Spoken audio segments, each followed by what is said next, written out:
So here we have the Mercedes-Benz C200 on a 16 plate. I'm going to start off by showing you around the outside of the car, and then we'll hop in and run through some controls on the inside. But from the outside you can see it's a 4-door car with alloy wheels.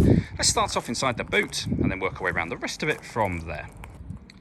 As we approach the back of the car, you can see we have reversing sensors, plenty of boot space as well, along with the 3 individually folding rear seats should you wish to increase this space even further. Okay, so we're just going to work our way back round to the front of the car, and then we'll hop in and run through some controls on the inside. But now that we've done a full circle of it, you can see it's in excellent condition the whole way round. Just briefly before we climb in, I think it's well worth seeing the interior from this exterior point of view. You get full leather seats. There's plenty to run through on the dashboard, so let's hop in and we'll do that now. Okay, now that we're inside the car, we're going to start with the dials. On the left-hand side, we have the speedometer and fuel gauge, and on the right-hand side, the rev counter and coolant temperature gauge. In the middle at the top, first of all, you can see what gear this car is in. It's an automatic, so we are currently in park. Below that, we've got a digital readout for the speedometer. You can change the information that's displayed there by using buttons on the steering wheel. So you've got various bits of trip computer information. You can also have the total miles displayed, and they are 32,622. If we back out to the steering wheel, the buttons I was using a moment ago are on the left-hand side here. On the right-hand side, we have stereo and phone controls. Just behind the steering wheel, we have the minus and plus pedals there, so that you can change gear manually with this automatic gearbox.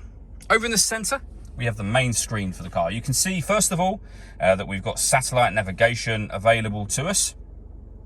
And the main menu for the satellite navigation is just here. All of the movement you see me making at the moment is all being done using this dial just here. So you can rotate this dial, you can push it down. You can also do a similar thing with this. This is much like a laptop mouse pad. So you can swipe, you can push it down to enter certain menus. So I could push it down like that, for example. You can also go back a step. So up on the main menu just here, we can use the dial, for example, to access radio. Push the dial down, we'll be in the radio menu. You can see we have FM and DAB radio. We can go back a step. We can access our own music under the media heading just there. We can also pair our telephone as well. Very easy system to use. Working our way down, we have dual zone climate control. So you can adjust the passenger and driver temperatures, the fan speed up and down. You can determine the direction of the air. Once you're happy with those settings, that button turns your air conditioning on. It's on when that light shows, or back off again. Or you can hit auto.